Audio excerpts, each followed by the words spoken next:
आज हम पढ़ने जा रहे हैं क्लास 4th का एसएसटी का चैप्टर नंबर 3 भारत के ऊंचे ऊंचे पहाड़ भारत की शान। चौथी कक्षा के कलाध्यापक ने बच्चों को एक प्राकृतिक दृश्य बनाने के लिए कहा। अधिकतर बच्चों ने पहाड़, उसके पीछे उगता सूरज और साथ में कुछ पेड़ पौधों के चित्र बनाए। आलोक ने तो पहाड़ से निकलती नदी का भी चित्र बनाया। कला शिक्षक ने सभी बच्चों की ड्राइंग को बड़े से बोर्ड पर लगवा दिया। अगला पीरियड सामाजिक अध्ययन का था। अध्यापक ने आते ही बच्चों के बनाए चित्र देखे और खुश होकर बोले, चलो इन पहाड़ों को चित्रों से निकालकर भारत के नक्शे पर रखते हैं। तो बच्चों, इस पैराग्राफ में कहा गया है कि चौथी कक्षा के जो ड्राइंग के टीचर थे, कला के जो टीचर थे, उन्होंने सभी बच्चों को बोला कि एक प्राकृतिक दृश्य बनाओ, मतलब जिसमें प्रकृति दिखे, पहाड़, हमारा एनवायरनमेंट दिखे, पेड़ दिखे। तो ऐसा कुछ चित्र बनाइए जो भी आपके दिमाग में आ रहा है। तो बच्चों ने क्या किया, ज़्यादातर क्लास के बच्चों ने ज़्यादातर बच्चों ने पहाड़ बना दिए और उसके पीछे एक उगता हुआ सूरज बना दिया। हम ऐसे ही करते हैं ना, जब भी हमें बोला जाता है कि ड्राइंग बनाओ तो अब सबसे पहले हम पहाड़ बनाते हैं, उनके बीच में एक उगता हुआ सूरज दिखा देते हैं। और एक आलोक नाम का लड़का था उस क्लास में, तो उसने क्या किया, उसने तो पहाड़ से निकलती एक नदी का भी चित्र बना दिया। कला शिक्षक को, जो ड्राइंग का टीचर हैं, उनको सभी की ड्राइंग अच्छी लगी और उस ड्राइंग को उन्होंने क्या किया, एक बोर्ड पर चिपकवा दिया, जिससे कि जो अगला पीरियड था बच्चों का, किसका था वो, एसएसटी के टीचर का, सामाजिक अध्ययन के जो टीचर हैं उनका अगला पीरियड था। तो जिससे जो कला के अध्यापक ने बोर्ड पर ड्राइंग चिपकवाई थी, तो सामाजिक अध्ययन के जो टीचर थे उनकी नज़र सबसे पहले उस बोर्ड पर गई और वह खुश हो गए कि बच्चों ने इतनी अच्छी ड्राइंग बनाई है। और जब एनवायरनमेंट के बारे में, हमारे पर्यावरण के बारे में ये ड्राइंग बनाई है, तो टीचर देख के खुश हो गए। उन्होंने कहा, चलो इन पहाड़ों को चित्रों से निकाल के हम भारत के नक्शे पर रख देते हैं। भारत का जो नक्शा है उस पे हम बनाते हैं कि कहाँ कहाँ पहाड़ हैं, कहाँ नदियाँ हैं। अब हम आगे पढ़ते हैं। यह कैसे होगा, आलोक बोल उठा कि सर, ये जो आप बोले पहाड़ चित्र से निकाल के जो हमने बनाए हैं अपनी ड्राइंग में, वो कैसे निकाल के आप नक्शे पर रख देंगे। बच्चों, हमारे देश में उत्तर से दक्षिण तक कई जगह पर पहाड़ हैं। हमारे देश इंडिया में, भारत में, जब हम ऊपर से आते हैं, उत्तर से दक्षिण की ओर आते हैं, जब हम जम्मू कश्मीर से नीचे तमिलनाडु की साइड आते हैं, कन्याकुमारी की साइड आते हैं, तो हमें पहाड़ ही पहाड़ दिखते हैं। आज हम उनके बारे में पढ़ेंगे। उन्होंने भारत का एक बड़ा सा मानचित्र दीवार पर लटका दिया। एक बहुत बड़ा मानचित्र सर के पास था, तो उन्होंने वह दीवार पर लटका दिया और उसको देख के बोले कि आज हम भारत, अपने देश के बारे में पढ़ेंगे कि कहाँ पर क्या है। आलोक, तुम अपना चित्र सबसे ऊपर उत्तर में लगा दो। जो आलोक ने बनाया था पहाड़, उसके बीच में से नदी, तो सर ने कहा तुम सबसे ऊपर लगा दो अपना चित्र, जो भारत का नक्शा है उसमें सबसे ऊपर लगा दो, टॉप पे। तो आयशा, तुम अपना चित्र राजस्थान में लगाओ। आयशा को बोला गया कि तुम अपना चित्र राजस्थान जहाँ स्टेट है वहाँ पर अपना चित्र लगाओ।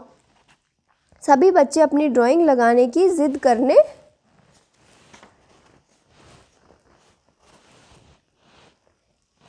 करने लगे।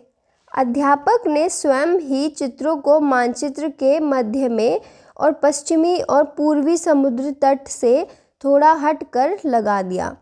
तो जब सब बच्चे बोलने लगे कि सर हमारी लगाओ ड्राइंग, हमारी भी लगाओ, तो फिर सर ने क्या किया कि सभी के जो चित्र थे वो मानचित्र के मध्य में पश्चिमी और पूर्वी समुद्र तट से, पश्चिमी मतलब पश्चिम साइड में, जो पश्चिम की ओर दिशा होगी वहाँ से लेके पूर्व तक, मतलब कि वेस्ट से लेके ईस्ट तक।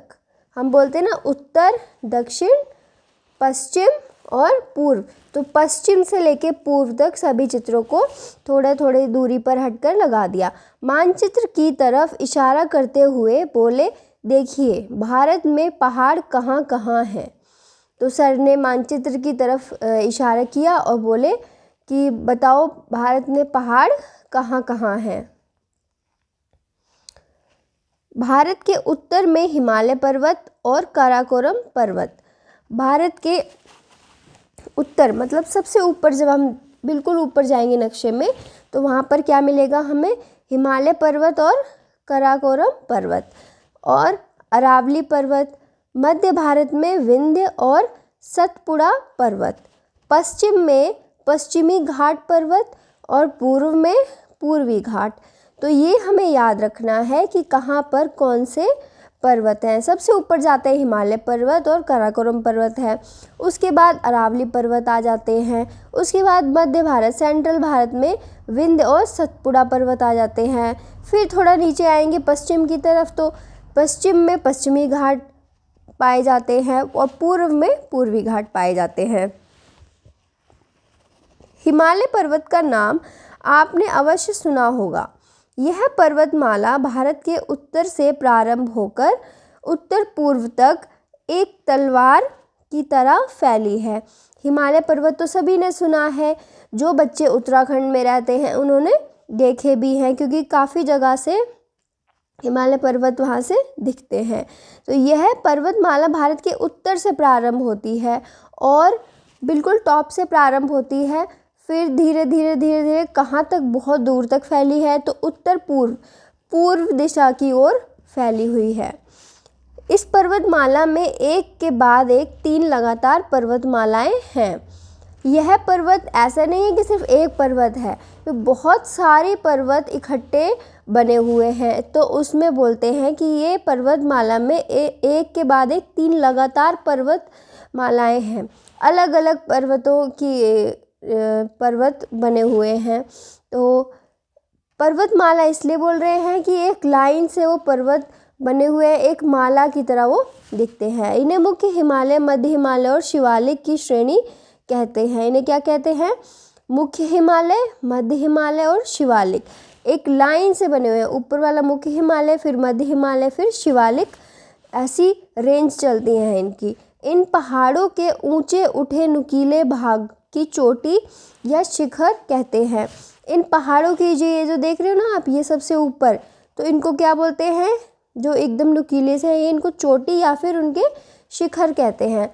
कई सारी चोटियाँ एक पंक्ति में रहती हैं, तो इन्हें पर्वतमाला या पर्वत श्रेणी कहते हैं। अभी तक हम पढ़े थे ना श्रेणी क्या होता है, यहाँ लिखा था श्रेणी क्या होता है। तो जब ये बहुत सारी एक साथ होती हैं तो इन्हें कहते हैं पर्वतमाला या पर्वत श्रेणी। हिमालय पर्वतमाला की एक अधिकांश चोटियाँ पंक्ति में हैं, तो इन्हें पर्वतमाला या पर्वत श्रेणी कहते हैं। हिमालय पर्वत एक नहीं है, इसमें बहुत सारी पर्वत चोटियाँ हैं। तो जब बहुत सारी पर्वत चोटियाँ एक साथ मिल जाती हैं तो उन्हें क्या बोलते हैं, पर्वतमाला। तो इसलिए हिमालय पर्वतमाला की अधिकांश चोटियाँ बहुत ऊंची हैं, बहुत ऊंची ऊंची पर्वत चोटियाँ हैं। वर्ष भर बर्फ़ से ढकी रहती हैं, बहुत ठंड रहती है यहाँ पर। जब धूप इन पर पड़ती है तो ये चमकने लगती हैं। इसी हिमालय पर्वत में संसार की सबसे ऊंची चोटी एवरेस्ट स्थित है।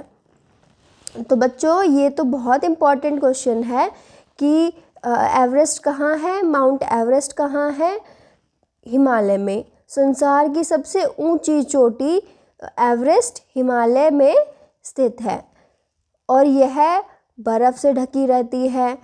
यहाँ पर बहुत ठंड होती है, जब धूप इन पर पड़ती है तो ये चमकने लगती हैं। आपने मेरा चित्र राजस्थान में लगाया है, वहाँ कौन सा पहाड़ है, आयशा ने पूछा। शुरू में बताया गया था ना, आयशा का जो चित्र था, जो कला के अध्यापक ने बोला था उसे चित्र बनाओ, तो उसने कुछ चित्र में ऐसा बनाया था कि सामाजिक अध्ययन के टीचर ने उसका चित्र राजस्थान में लगा दिया था। तो बच्चों बताओ, सोचो थोड़ा कि उसने क्या बनाया होगा ऐसा कि राजस्थान में उसका चित्र लगाया गया। उसने बनाया होगा रेगिस्तान या फिर ऊंट, है ना, जहाँ पे रेत रेत होता है, ऊंट वहाँ पर चलते हैं। तो जब आयशा ने पूछा, अन्य बच्चों ने भी पूछा कि उनके चित्र जहाँ लगे हैं वहाँ कौन से पर्वत हैं। तो राजस्थान में अरावली पर्वतमाला है। आज से करोड़ों वर्ष पहले ये भी हिमालय की तरह ही ऊंचे थे। ये बच्चों याद रखना कि राजस्थान में कौन सी पर्वतमाला है, अरावली पर्वत। ये देखो यहाँ पर लिखा था ना, सबसे पहले हिमालय पर्वत, फिर काराकोरम उसके साथ ही है, और फिर अरावली। यहाँ अरावली पढ़ा था हमने, तो उसके बारे में यहाँ बताया गया है कि जो अरावली पर्वत है वो कहाँ है, राजस्थान में। ये भी हिमालय पर्वत की तरह बहुत ऊंचे थे, लेकिन बहुत पहले, करोड़ों वर्ष पहले ये भी हिमालय की तरह बहुत ऊंचे थे।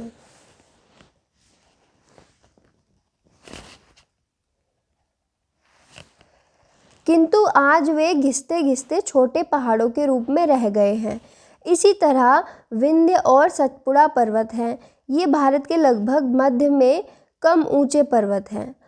जब हमने अरावली पर्वत के बारे में पढ़ लिया, तो अब आते हैं हम विंध्य और सतपुड़ा पर्वत। ये भारत के मध्य में, बीचों बीच, ये देखो भारत का नक्शा है, तो ये बीचों बीच यहाँ पर हैं विंध्य और सतपुड़ा पर्वत। पश्चिमी घाट एवं पूर्वी घाट पर्वत प्रायद्वीप भारत में हैं। ये ये द्वीप बने हैं यहाँ पर, तो यहाँ पर क्या है, पश्चिम की साइड में पश्चिमी घाट और पूर्व की साइड में पूर्वी घाट।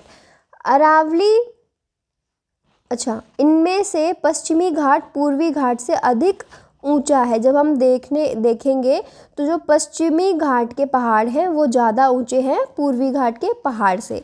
अरावली पर्वत की तरह पश्चिमी घाट एवं पूर्वी घाट की चोटियाँ पर भी बर्फ़ नहीं होती है। हाँ, यहाँ घने जंगल अवश्य हैं, क्योंकि पश्चिमी घाट पर्वतों पर बहुत अधिक वर्षा होती है।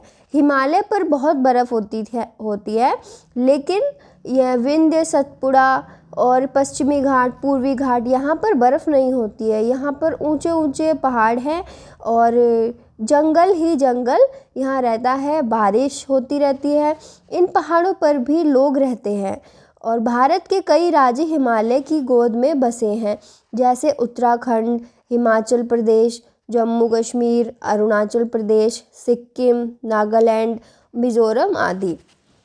तो यहाँ पर बताया गया है कि हिमालय के पास जो स्टेट्स हैं वो कौन कौन से हैं, उत्तराखंड, हिमाचल प्रदेश, जम्मू कश्मीर, अरुणाचल प्रदेश, सिक्किम, नागालैंड, मिज़ोरम और भी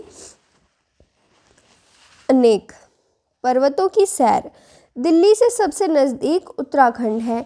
जब भी दिल्ली के लोग जाते हैं तो सबसे पहले कहाँ जाते हैं घूमने, पहाड़ों में, उत्तराखंड। तो हरिद्वार एवं ऋषिकेश हिंदुओं के मशहूर तीर्थ स्थल हैं।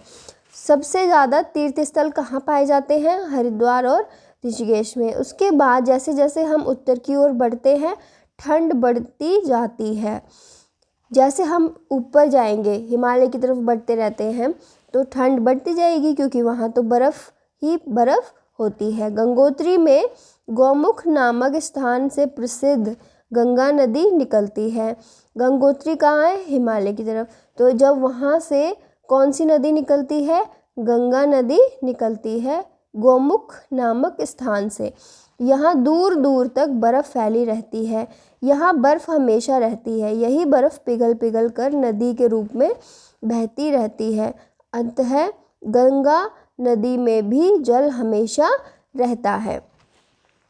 थोड़े समय के लिए गर्मियों में जब बर्फ़ पिघलती है तो यहाँ घास और मौसमी फूलों की अनगिनत किस्में उगाती हैं। इन्हें बुग्याल कहते हैं। तो जब यहाँ गर्मी में जब बर्फ़ पिघलती है तो छोटी मोटी घास फूस या फूल जिनमें होते हैं वो निकल आते हैं, तो उन्हें क्या बोलते हैं, बुग्याल।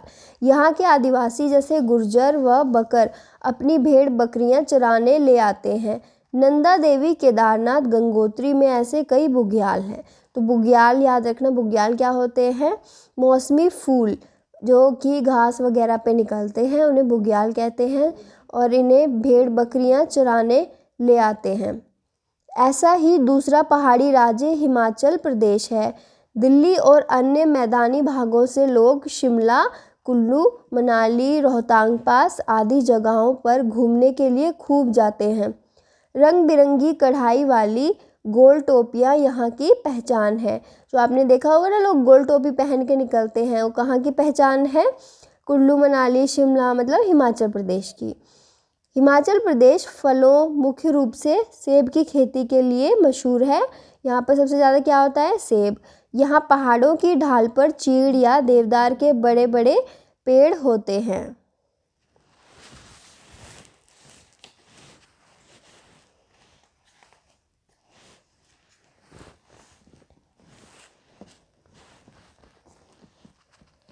हिमाचल प्रदेश से उत्तर पश्चिम में धरती का स्वर्ग कहा जाने वाला जम्मू कश्मीर राज्य है। जब हिमाचल प्रदेश से थोड़ा ऊपर और जाएंगे पश्चिम की तरफ, उत्तर में ही पश्चिम की तरफ, तो क्या है वहाँ पर? जम्मू कश्मीर। इस राज्य का दक्षिणी भाग जम्मू कम ऊंचाई पर है। यहाँ का मौसम भी गर्मियों में गर्म एवं सर्दियों में ठंडा होता है। कश्मीर बर्फ से ढके पहाड़ों के मध्य है। यहाँ की डल झील और उस पर तैरते शिकारे और हाउस बोट बहुत ही सुंदर लगते हैं। यहाँ की मुख्य नदी झेलम है। कश्मीर में ऊंचे पहाड़ों पर देवदार, फर और चिनार के वृक्ष दिखाई देते हैं। चिनार के वृक्ष पर्वतों के निचले क्षेत्रों में भी होते हैं। यह राज्य मुख्य हिमाचल की श्रेणियों से घिरा हुआ है। यहाँ के लोग ठंड से बचने के लिए ऊनी फेरन पहनते हैं और गले में बांस की टोकरी की बनी अंगीठी लटकाते हैं, जिससे उनका शरीर गर्म रहता है। तो ये इस पेज पर आपको जम्मू कश्मीर के बारे में बताया गया है कि जम्मू थोड़ी कम ऊंचाई पर है और कश्मीर हिमालय के मध्य में है। वहाँ पर बर्फ़ ही बर्फ़ होती है और वहाँ पर डल झील है। नदी का जो प्रमुख नदी है उसका नाम झेलम है। देवदार, फर और चिनार के वृक्ष दिखाई देते हैं। यहाँ पर लोग ऊनी फेरन पहनते हैं और गले में एक बांस की टोकरी लटकाकर घूमते हैं, जिसमें कि अंगीठी डली रहती है, जिससे उनका शरीर गर्म रहे। पहाड़ के गांव। पहाड़ों पर बड़ी समतल ज़मीन बहुत कम मिलती है, इसलिए यहाँ के गांव छोटे छोटे और दूर दूर होते हैं। यहाँ के घर पत्थर, लकड़ी एवं मिट्टी से बने होते हैं। ये घर ढलानों पर थोड़ी जगह को समतल करके बनाए जाते हैं। पहाड़ों के मध्य घाटियों में कुछ बड़े गांव भी होते हैं। वहाँ घर भी बड़े और पक्के बनाए जाते हैं।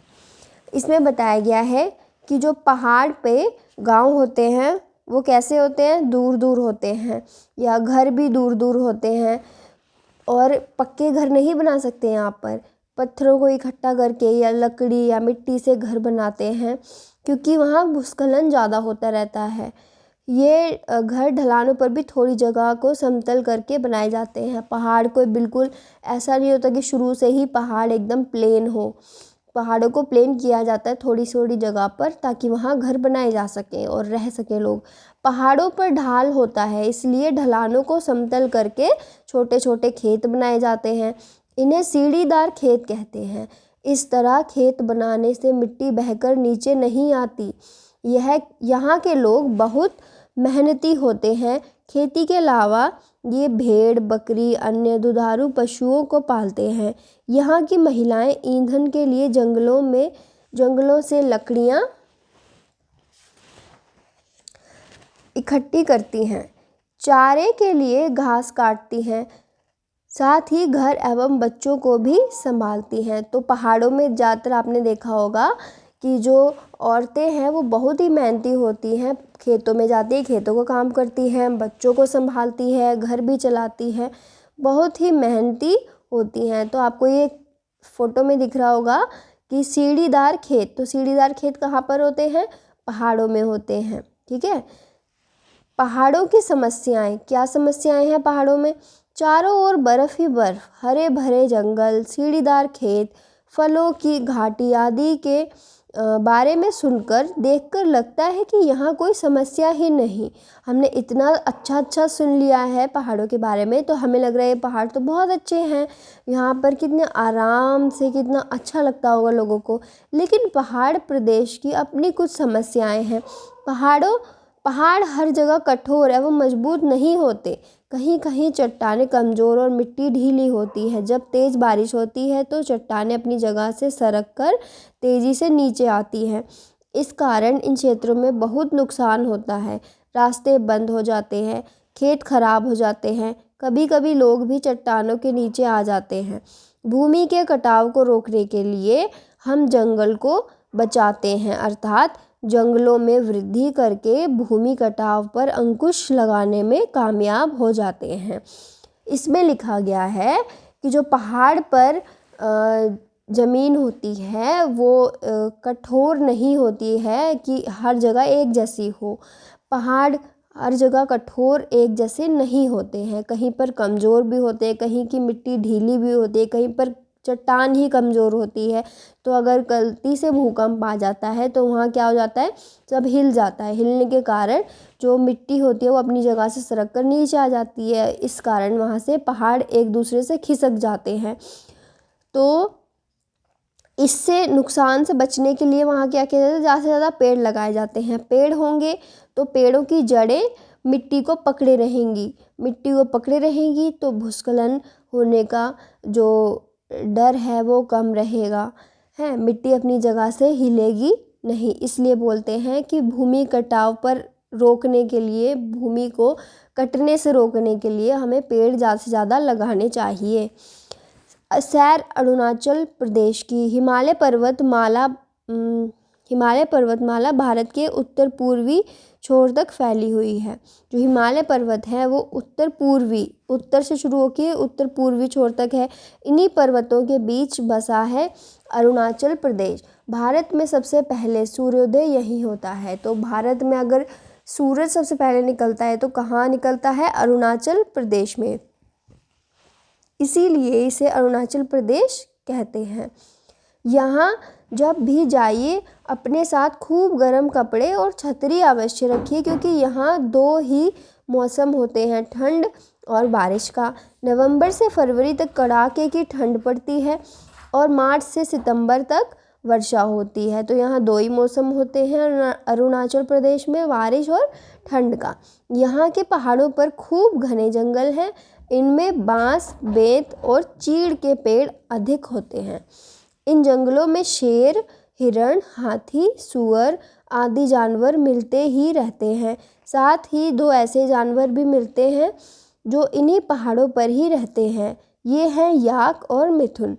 तो ये दो जानवर आपको बहुत अच्छे से याद रखने हैं, याक और मिथुन, जो वहाँ पर मिलते हैं, हमेशा ही रहते हैं। याक मोटे भैंसे जैसा दिखता है और इसका पूरा शरीर बालों से ढका होता है। मिथुन अरुणाचल के लोगों का मुख्य पालतू जानवर है। इसे मांस के लिए पाला जाता है। जिसके पास अधिक मिथुन है उसे समृद्ध, अमीर माना जाता है। यहाँ के ग्रामीण भागों में कई आदिवासी, जिनके पास सबसे ज़्यादा मिथुन होता है, पालतू जानवर, वो सबसे अमीर होते हैं अरुणाचल प्रदेश में।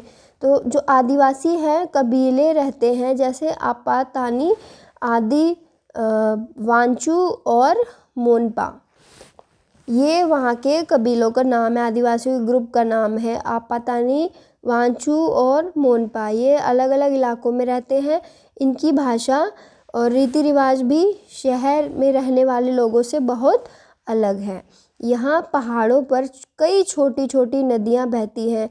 क्या तुम बता सकते हो कि इन्हें कैसे पार किया जाता है?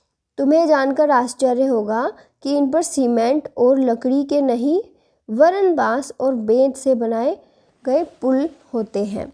तो जहाँ नदी पार करनी होती है अरुणाचल प्रदेश में, तो वहाँ पर लकड़ियों के बांस, वरन बांस और बेंत से बनाए गए पुलों का प्रयोग होता है। यहाँ बारिश बहुत होती है, इसलिए गांव के लोग अपना घर बांस के खंभों पर बनाते हैं, यानी उनके घर की फर्श ज़मीन से इतना ऊपर होती है कि पानी नीचे ही नीचे निकल जाता है। इनकी दीवारें और छत बाँस एवं घास फूस से बनी होती है। बाँस के खंभों पर घर टिका होता है, इसलिए बारिश में होने वाले कीड़े, सांप, जोंक आदि भी घर में नहीं आ पाते हैं। तो इनके घर इतने ऊंचे होते हैं, बांस के डंडों पर टिके होते हैं, ताकि जो बारिश का पानी है वो नीचे ही नीचे बह बह के निकल जाए और घर में एक बूंद भी पानी ना आ पाए, जिससे कि जो कीड़े मकोड़े हैं वो भी ना आ पाए। इसलिए यहाँ बांस इतना अधिक होता है कि इनके बर्तन और अन्य उपयोग की वस्तुएं भी बांस की बनी होती हैं। खेती, यहाँ वर्षा अधिक होती है, इसलिए यहाँ की धान की खेती की जाती है।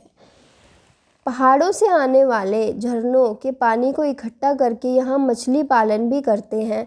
पिछले कुछ सालों से पहाड़ियाँ नदियाँ पर बांध बनाकर पनबिजली भी पैदा की जा रही है। यहाँ के आदिवासी लोग झूम खेती करते हैं।